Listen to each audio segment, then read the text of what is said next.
감사합니다. 한 주간 동안도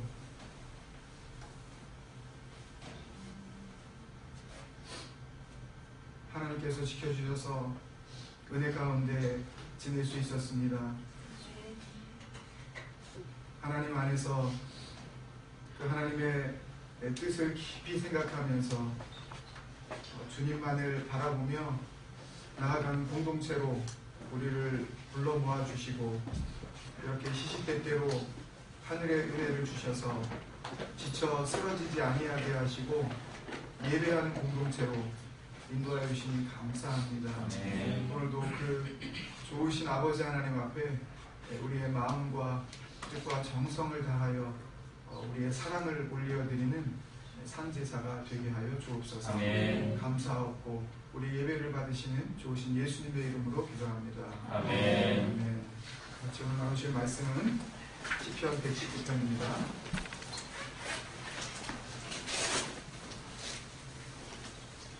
시편 119편 33절에서부터 40절 말씀.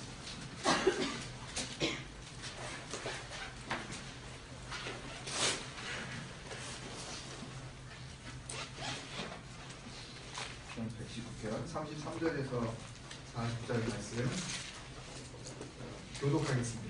제가 33절, 여러분 34절, 40절 우리 같이 33절 읽겠습니다. 여호와여 주의 율례들의 도를 내게 가르치소서. 내가 끝까지 지키리이다. 나로 하여금 내게 가르치소서. 내가 주의 법을 준행하며 전심으로 지키리이다. 나로 하여금 주의 계명들의 길로 행하게 하소서. 내가 이를 즐거워함이니이다. 내 마음을 주의 증거들에게 향하게 하시고 능력으로 행하지 말게 하소서. 내 눈을 돌이켜 허탄한 것을 보지 말게 하시고 주의 길에서 나를 살아나게 하소서. 주를 경외하게 하는 주의 말씀을 주의 종에게 세우소서. 내가 두려워하는 비방을 내게서 떠나게 하소서. 주의 규례들은 선하시니이다. 함께요. 내가 주의 법도들을 사모하였으니 주의 의로 나를 살아나게 하소서. 아멘. 아멘. 잘 지냈습니까? 추워져가지고 이제 감기가 또 이렇게 유행이죠. 유행 좋아하시는 분들은 유행 따라 한번 감기도 걸려보고. 오늘 특히 겨울이 성큼 다가온 것 같은. 보통 이제 호주 사람들이 특히 멜번 사람들이 5월까지는 아직 가을이라고 6월이 돼야 공식적인 겨울이 선언인데 겨울이 온 것 같아요.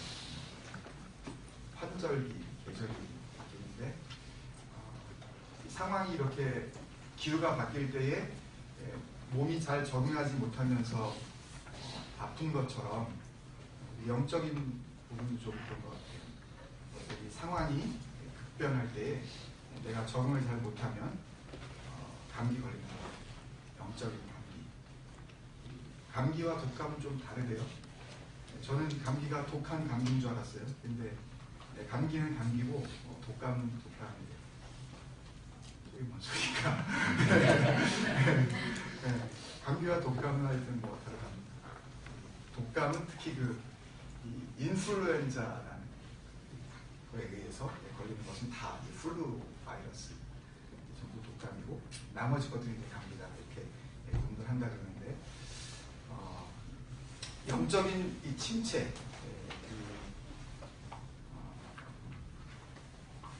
정신적으로도 이 우울함이 있잖아요. 디프레션처럼 영어로 이 스태그네이션, 스피리추얼 스태그네이션, 그러니까 힘이 없는 거예요. 아무것도 하고 싶지 않은 거예요. 시간은 많은데 하고 싶은 일이 없어요. 어쩔 줄을 몰라요. 이 어쩔 줄 몰라 하는 그런 상황 속에서 뭐까지 놓쳐버리냐 하면 자기가 지금 해야 될 일이 뭔지조차도 놓쳐요. 거기서 끝나는 것이 아니라 이게 영적인 부분까지 이제 영향을 이제 분명히 미치게 되는데요. 영적인 침체가 시작이 되어지면 그때는 자기 자신이 도대체 누구인지조차도 혼돈하게 됩니다. 그래서 절대적인 포기가 이제 찾아와요. 나는 정말 아무것도 할 수 없다. 나는 정말 hopeless, useless. 아무짝에도 쓸모없는 존재야. 그리고 어떻게 하냐면 뛰어내리고 싶어져. 결국은 가룟 유다도 그런 엄청난 영적 침체 가운데 감기가 걸렸고 그 감기를 그대로 방치하다 보니까 독감으로 전이되면서 온몸에 그 바이러스가 퍼지면서 그 마귀의 악한 생각이 그를 자살하게 만듭니다. 영적인 시각으로 우리가 이렇게 볼 수 있어요. 오늘 찬양을 하면서 늘 그렇지만 칭찬이 되면 또 이제 또 들으시는 분들도 이게 그러실 수 있지만 굉장히 그 도전이 됩니다. 일단은 챌린지도 될 뿐만 아니라 인커리지가 되는데요. 찬양을 하면서 하나님 늘 임재하시죠. 특별히 우리가 뭐 성령의 임하소서라고 그렇게 목소리 외치지 않아도 성령은 이미 임재해 계셔요. 그거는 뭐 우리가 뭐 느끼기 때문에 임재하셨네, 내가 느끼지 못했기 때문에 임재가 올똥말똥 뭐 이게 아니거든요. 성령은 임재해 계셔요. 내가 느끼지 못할 성령이 충만하다는 것은 물론 성령이 더 풍성하게 임하고 계시다라는 그런 의미도 되지만 이미 임재하고 계신 그 진리의 영, 그 하나님의 영을 내가 민감하게 느끼기 시작한다는 그런 의미도 됩니다. 그러니까 찬양을 하면서 늘 하나님께서 우리와 함께 해주시지만 특별히 찬양을 통해서 내 마음속에 임하고 계시는 그 진리의 영을 내가 더 민감하게 느낄 수 있는 그런 기회가 우리에게 주어지는 것 너무 감사하고 이렇게 입을 벌릴 수 없을 정도로 막 이 강력한 이 성령의 임재 때문에 감당이 안 되네요. 감당이 찬양을 할 수가 없어요.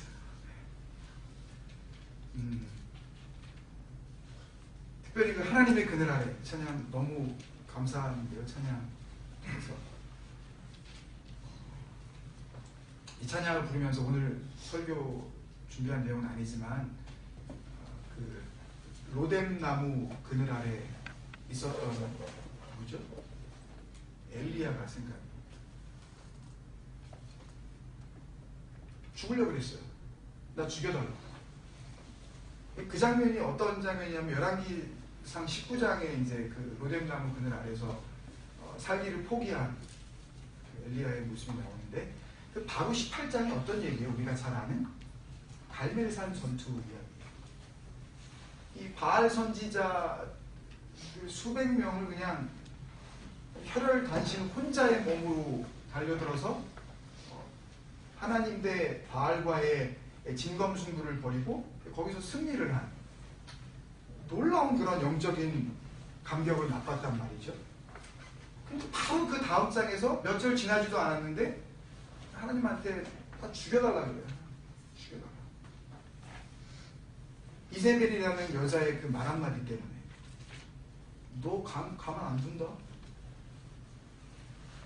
또 남자가 그랬기 때문에 또 남자가 좀 이렇게 약간 좀 겁을 먹는 거에 이해가 되는데 뭐 여자가 아무리 천하의 이세벨이라 그러더라도 뭐 그 말 듣고 뭐 죽겠다고 도망가가지고 광야에서 그렇게 하나님 앞에서 차라리 나를 죽여주십시오. 인생 완전히 포기한 거예요. 영적인 침체에 찾아온 거죠. 그리고 죽기를 소망합니다. 그때 하나님께서 그 로뎀 나무 하나님의 안식이 있는 그 그늘 아래 쉬게 해주시면서 다시 살아나게 해주시는 거예요. 까마귀를 통해서 뭐 먹여주고 뭐 이거 먹었다 안 먹었다 그게 중요한 것이 아니라 하나님께서 다른 곳에 계시지 않고 세미한 음성 가운데 하나님이 계시다는 것을 알게 해주실 때에 엘리야가 다시 살아났어요.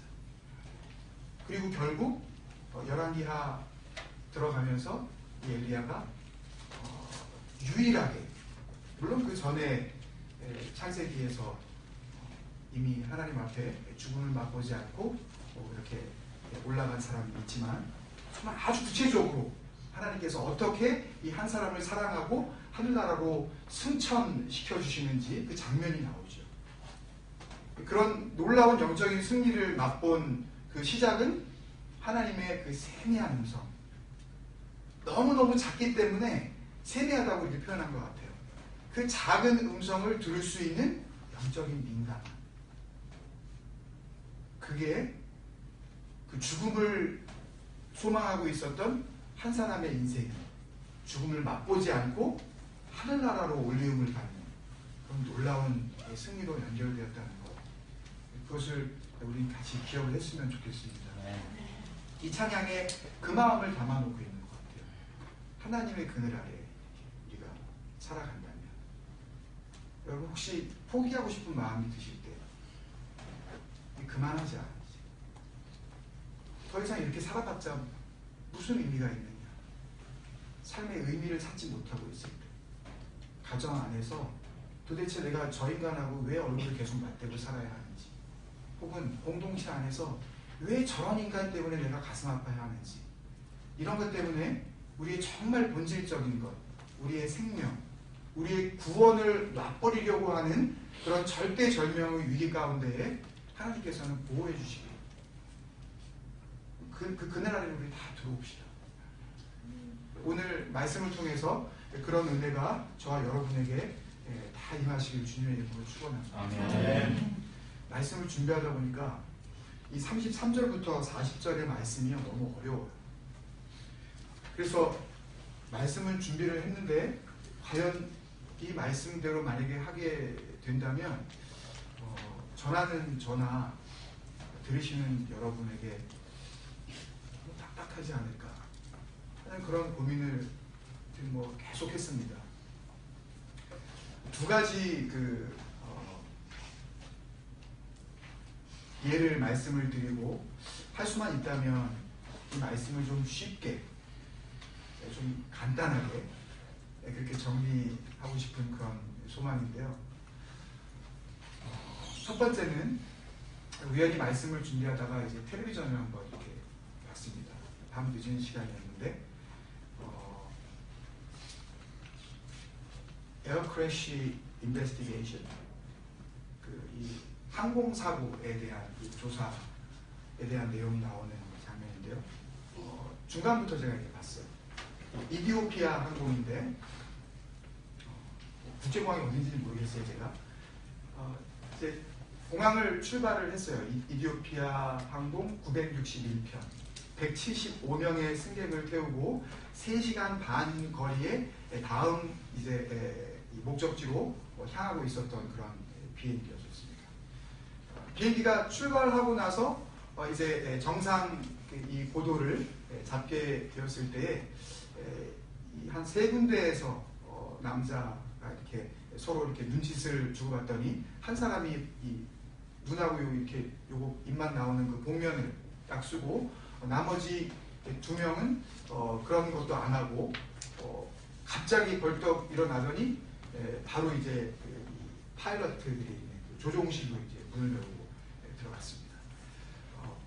기장과 이제 부기장이 앉아 있는데 부기장한테 일어나라고 나가라고 그런 거예요. 못 나가겠다고. 그러니까 들고 있었던 이제 조끼를 가지고 찍은 겁니다. 뭐 죽진 않았는데 이제 크게 상해를 입었어요. 그리고 이제 승객들이 있는 이 객실로 이제 옮겨졌습니다. 그리고 이제 이 하이제킹한 이 테러리스트들 중에 우두머리쯤 되는 한 흑인이 기장 옆에 앉았어요. 앉아가지고 뭐라 그랬냐면 지금 3시간 반, 이디오피아에서 3시간 반 거리 아프리카에 있는 다른 이제 목적지로 지금 가고 있는 그런 비행기인데 이 비행기를 어디로 옮기냐면 헤딩 오프 오스트레일리아 그런 거예요. 이 흑인이 이 비행기를 오스트레일리아로 돌리려는 거예요. 그러니까 이 기장이 있다가 오스트레일리아로 못 간다. 왜 못 가냐? 그러니까 우리 비행기에는 3시간 반 거리 갈 수 있는 그 기름밖에는 넣지 않았다. 그래? 그러더니 이 테러리스트가 잠깐 나가더니 이 잡지 하나 가지고 들어옵니다. 이 이 비행기 기내에 있는 그 잡지인데요. 이 이디오피아 항공이 보유하고 있는 비행기들에 대한 그 스페큘레이션, 하여튼 그 내용들이 나와 있는 건데 딱 하더니 지금 이 비행기가 이 비행기인데 이 비행기는 10시간 반을 날 수 있는 비행기라고 여기 나와 있지 않냐. 이렇게 이제 보여준 거예요. 그러니까 기장이 할 말이 없잖아요. 이 기장이 뭐라 그랬냐면 그런데 그것은 비행기의 기름을 가득 채웠을 때 완전히 풀로 만땅 채웠을 때 그때 10시간 반을 날아갈 수 있는 거기 때문에 오스트레일리아로 우리가 어라이브 할 수 있지만 도착할 수 있지만 지금은 3시간 반밖에 날아가지 않을 거기 때문에 비행기의 날아가는 효율을 위해서 꽉 채우지 않는다. 무게 계산 다 해가지고 비행기는 다 그렇게 하거든요.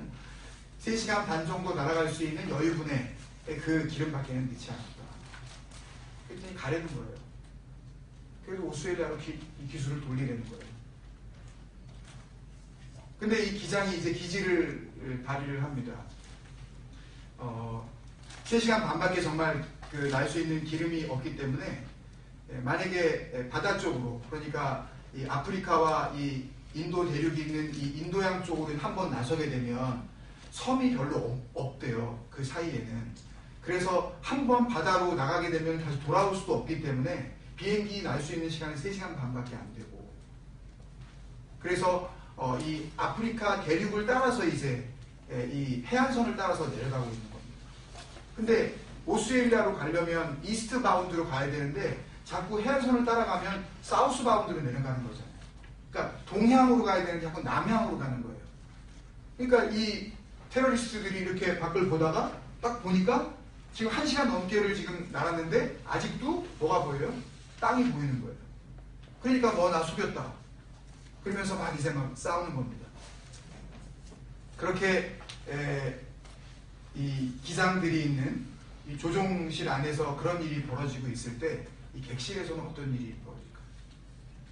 지금 3사람이 달려 들어간 이후에 별 어떤 그 내용이 없고 비행기는 계속 날아가고 있으니까 객실 안에서는요 사람들이 무슨 일이야 갑자기? 그리고 구조종사가 나와가지고 이렇게 얻어맞고서 막 피를 흘리고 있으니까 뭔가 일이 일어나기는 일어난 것 같은데 그냥 비행기는 아무 이상 없이 계속 날고 있으니까 아이들은 계속 뭐하고 있는지 아세요? 아이들은 게임하고 있습니다. 그리고 승객들은 술을 마시고 있어요. 술 마시고 또 밥 날라서 밥 먹고 있고 그리고 깔깔대고 웃고 얘기하고 있어요. 그 장면을 이제 그 증언을 토대로 이 기장이었던 그 레올 아바타라는 그 아바테라는 그분의 그 증언을 토대로 이제 그것을 다시 재현해서 이렇게 찍어서 보여주는데 지금 이 비행기는 테러리스트들에게 하이제킹 당해서 그래서 정말 이제 이후에 2시간 반 후에 앞일을 정말 내다볼 수 없는 그런 위험천만한 지경에 지금 빠져 있는데도 불구하고 객실에 있는 사람은 이 비행기가 어디로 가고 있는지 도대체 이 기수가 어디로 향하고 있는 것인지 그리고 이 비행기를 인도하는 조종관 안에서 무슨 일이 벌어지고 있는지 알지도 못하고 알려고 하지도 않고 자기가 하고 싶은 일들 거기에 그냥 빠져 있는 거예요. 결국 나중에 이 비행기는 이 주조종사인 이 레올 씨의 그 기지를 아주 그 지혜로운 그런 그 행동을 바탕으로 해서 정말 이 인도양 한복판에 그냥 그대로 그냥 곤두박질 쳐서 모든 사람이 다 죽을 수밖에 없는 그런 상황이었음에도 불구하고 많은 사람이 죽기는 죽었어요. 175명 중에 123명이 죽고 52명만 살았습니다. 뭐 불행인지 다행인지 모르지만 이 기장도 살아서 그 내용을 다 증언했단 말이죠. 그래서 그 내용이 다시 이제 이렇게 재현돼서 나왔는데요.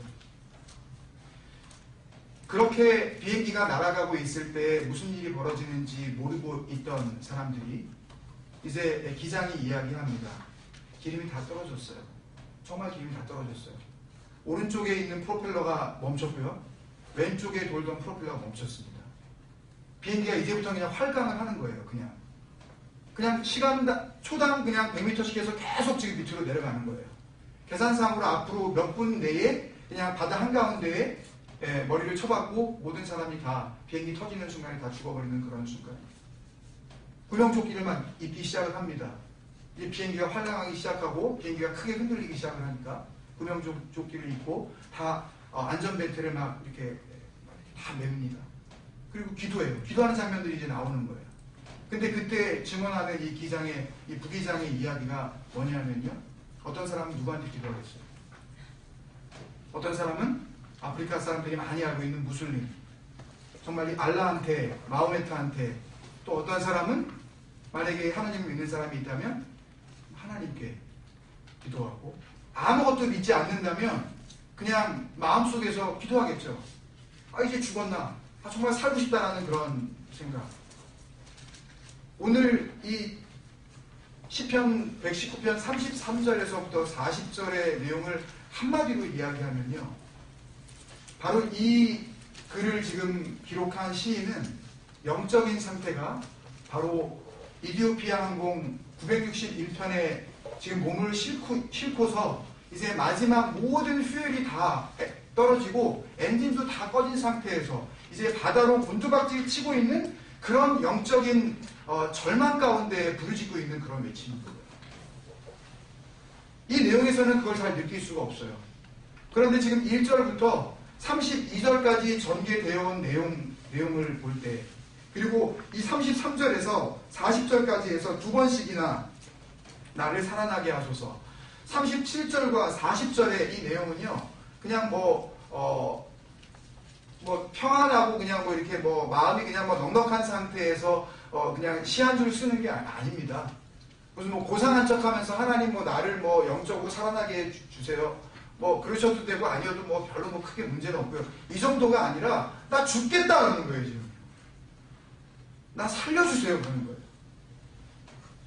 여러분, 그 마지막 이 비행기가 이제 물로 막 떨어질 때요, 이 기장이 기지를 발휘해서 최대한 이 인도양 한복판에 있는 어떤 이 휴양 이 섬으로 가까이에 이제 대고 이 기술을 돌려서 거기 그 해안 가까이에 불과 바닷가에서 100여 미터도 안 떨어진 곳에 이제 비행기가 추락을 하면서, 그것도 그냥 직선으로 추락을 하면은 비행기가 터지면서 폭발하고 사람들이 다 이제 죽을 수 있을 것 같아서 선회하면서 이렇게 하는 그 장면을 마침 거기 이 휴양 도시에 있었던 그 사람들, 바닷가에서 정말 평화롭게 햇빛을 쬐고 있었던 관광객 중에 한 명이 비행기가 여객기가 바다로 이렇게 내려오기 시작하니까요, 그걸 찍은 거예요.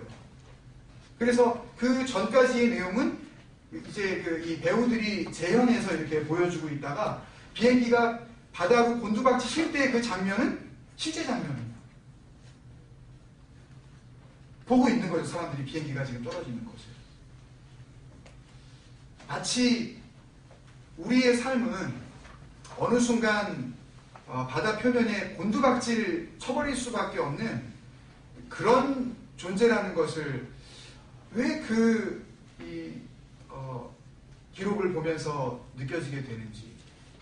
왜 하필이면은 다른 것도 아니고 저녁에 제가 말씀을 준비하다가 그거를 고민하고 말씀을 생각하다가 잠깐 한 10여 분 정도의 짧은 그런 내용이었지만 그것을 왜 보게 되었는지 밤사이에 깊이 생각하게 되었습니다.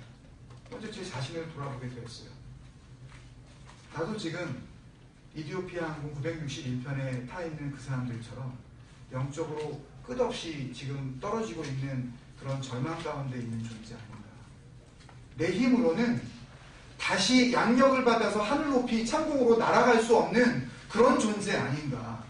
이대로 있다가는 바다에 그냥 내 머리를 쳐박고 내 몸이 산산조각이 나서 터져서 과연 내가 죽었는지 살았는지 누가 죽었는지도 확인할 수 없는 그런 존재 아닌가. 이것을 우리 가정으로 조금 확장해서 적용을 해보고 믿음의 공동체라는 우리 교회에 조금 확장해서 생각해 보자면 우리는 지금 열심히 게임하고 또 술을 마시고 또 드라마를 보고 자기는 비행기가 지금 바다로 지금 곤두박질 치고 있다는 것도 모르고 자기가 좋아하는 일, 자기가 재밌어 하는 일, 자기가 생각하는 그 목표에 그냥 사로잡혀서 그렇게 어리석은 순간을 허망하게 보내고 있는 존재가 아니다. 시간이 별로 없어요. 여러분 겁주려고 그러는 게 아닙니다. 말씀을 통해서요, 하나님께서 우리에게 타이밍을 알려주시려고 그럽니다. 기회가 여러 번 있다고 생각하십니까, 여러분? 한 번밖에 없어요. 우리에게 주어진 바다를 향해서 끊임없이 떨어지고 있는 바로 이때에 뭐라고 기도하겠어요? 제가 한번 입장을 바꿔놓고 생각해봤습니다. 여러분 한번 입장을 바꿔놓고 생각해보세요. 여러분들이 지금 이디오피아 항공 961편에 몸을 실었습니다. 아프리카 쪽 갔으면 둘 중에 하나일 거예요. 선교하러 갔든지 놀러 갔든지. 어쨌든 간에 즐거운 시간입니다. 가족들과 함께 있어요. 저희 가족을 예를 들면 제 옆에 누가 앉겠어요? 에스더가 앉습니다. 사무엘이 앉고 집사람이 앉았다고 칩시다. 비행기가 떨어지는 걸 알았어요. 구명조끼를 다 우리나라 입기 시작을 하죠. 바닷물이 눈앞에 아른거리기 시작합니다. 뭘 할까요? 이때 뭘 할 수밖에 없습니까? 살 궁리요? 어떻게 살아요? 내 힘으로는 살 방법이 없어요. 뭘 기도하겠어요? 뭘 기도하겠어요? 이때 빌립보서 4장 6절 기도가 나오겠습니까? 아무것도 염려하지 말고 오직 기도와 간구로 너희 구할 것을 감사함으로 하나님께 아뢰라. 그리하면 모든 지각에 뛰어나신 하나님의 평강이 너희의 그리스도 예수 안에서 너희의 마음과 생각을 지키시리라. 이 말씀을 붙잡고 제가 기도합니다. 감사함으로 아뢰. 이게 되겠어요, 여러분? 절규하는 거죠. 뭐라고요? 여기 나온 것처럼.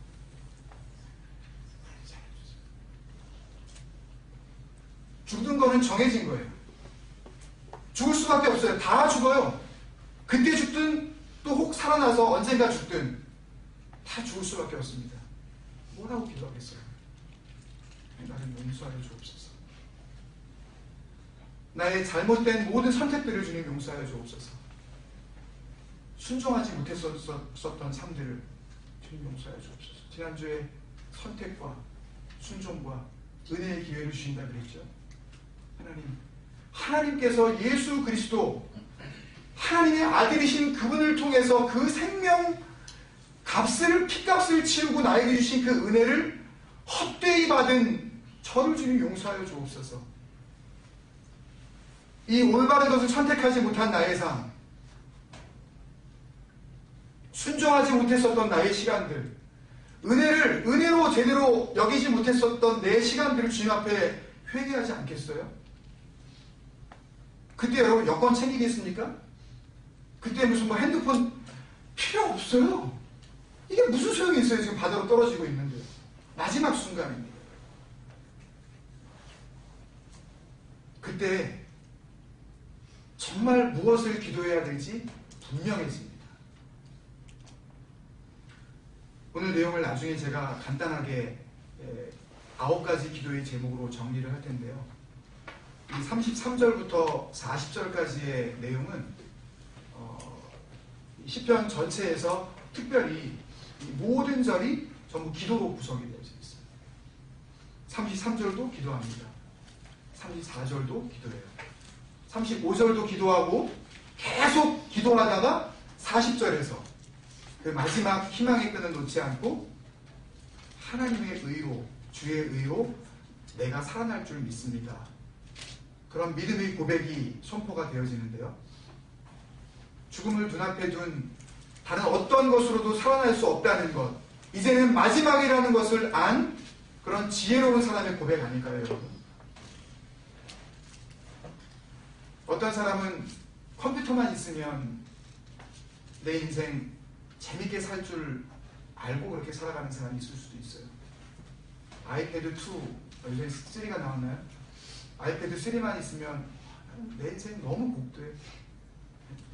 혹은 어떤 분은 자기가 좋아하는 취미, 그것만 내가 할 수 있다면 내 인생 정말 얼마든지 윤택하게 살 수 있어요. 내가 사랑하고 내가 의지했었던, 혹은 내 믿음의 동지라고 여겼었던 내 아내, 그리고 내 노후를 맡길 만하다고 생각했었던 능력 있는 우리 아이들, 그 아이들이 떨어지는 비행기 속에서 나를 살릴 수 있을까요? 아무 소용 없어요. 정말 미안한 얘기지만 아무 짝에도 쓸모가 없더라고요. 같이 죽는 거예요. 같이. 첫 번째 예는 이겁니다. 두 번째는요, 겨울이 되면 우리가 원하지 않는 이 감기, 독감을 이제 자꾸 만나게 되는데요. 얼마 전에 뉴스를 제가 보니까 호주에 있는 의사들이 강력히 추천을 하는데, 이번 겨울에는 이 플루 백신을 꼭 맞으래요. 이 시간을 빌려서 안 맞으신 분은 꼭 맞아야 되겠다 생각하시는 또 그런 의대가 있다면 그 또 자기가 느끼신 대로 또 결정을 하시되, 왜 그럴까? 결국은 이 독감 바이러스가 아주 많다는 얘기죠. 다른 어느 해보다도 말 그대로 좀 어려운 단어지만 창궐한 그런 겨울이 될 거다라는 그런 그 예상을 하고 있는 거죠. 예상이 된대요, 의사들이요. 그것을. 그래서 백신을 맞으라고 하는 거죠. 백신을 맞으라고 하는 이유가 뭐예요? 그 백신을 맞으면 혹시 내 몸 안으로 들어올 수도 있는 그 병원균에 대해서, 그 독감 바이러스에 대해서 뭐를 높여주려고? 면역성을 높여주려고. 나한테